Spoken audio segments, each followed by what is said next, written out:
ভাঙচুর চলছে এই মুহূর্তে মিরপুর শেরেবাংলা জাতীয় ক্রিকেট স্টেডিয়াম প্রাঙ্গণে। দেখুন বন্ধুরা, দেখে নিন বাংলাদেশের বর্তমান পরিস্থিতি কি হচ্ছে। বাংলাদেশের বর্তমান পরিস্থিতি কি হচ্ছে। বিপিএল বন্ধ, বিপিএল খেলা একদম বন্ধ করে দিয়েছে বাংলাদেশের ক্রিকেটাররা। কেন বন্ধ করে দিয়েছে, কেন বন্ধ হয়ে গেছে মিরপুর শেরেবাংলা জাতীয় ক্রিকেট স্টেডিয়ামের খেলা?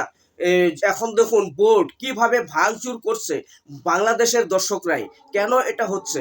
বাংলাদেশের দর্শকরা যেভাবে বলেছিল, ফেসবুকে এসে যেভাবে অনেক প্রকল্প করেছিল, কি করবে ওরা, আইপিএল বন্ধ করে দিবে, মানে আইপিএলকে বয়কট করবে, টি-20 ওয়ার্ল্ড কাপ বয়কট করবে। এখন তাদের বিপিএল, তাদের ঘরের মাঠের বিপিএল বয়কট হয়ে গিয়েছে, খেলা হচ্ছে না, আর বিপিএল খেলা হচ্ছে না।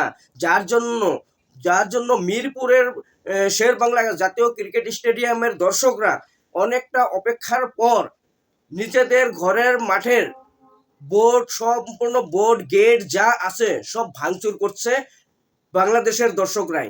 কেন এটা হচ্ছে? শুধুমাত্র বিসিবির সভাপতির জন্য, শুধুমাত্র বিসিবির কর্মকর্তার জন্য এটা হচ্ছে।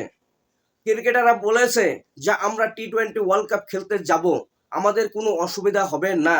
বিসিবির সভাপতি বলেছেন যে এটা কখনো হতে পারে না। ক্রিকেটাররা এটাই বলেছিল যে সেখানে যদি আমরা খেলতে না যাই তাহলে আমাদের অনেক লস হবে, আর এই লসটা আমাদেরকে কে দিবে?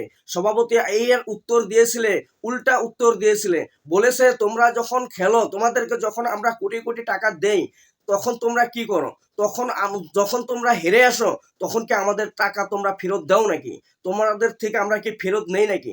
এমনটাই উত্তর দিয়েছিল বিসিবির সভাপতি কর্মকর্তা।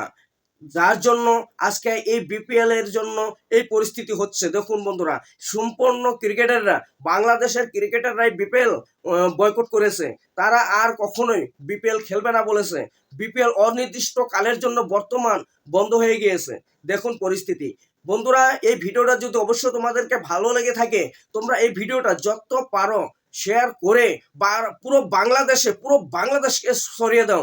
বুঝতে পারুক বাংলাদেশের দর্শকরা, বুঝতে পারুক ঢাকা এবং সিলেট সম্পূর্ণ দর্শকরা বুঝতে পারুক যে কেন এটা হচ্ছে। তাদের বিপিএল, তাদের নিজেদের ক্রিকেটাররাই বয়কট করে দিচ্ছে।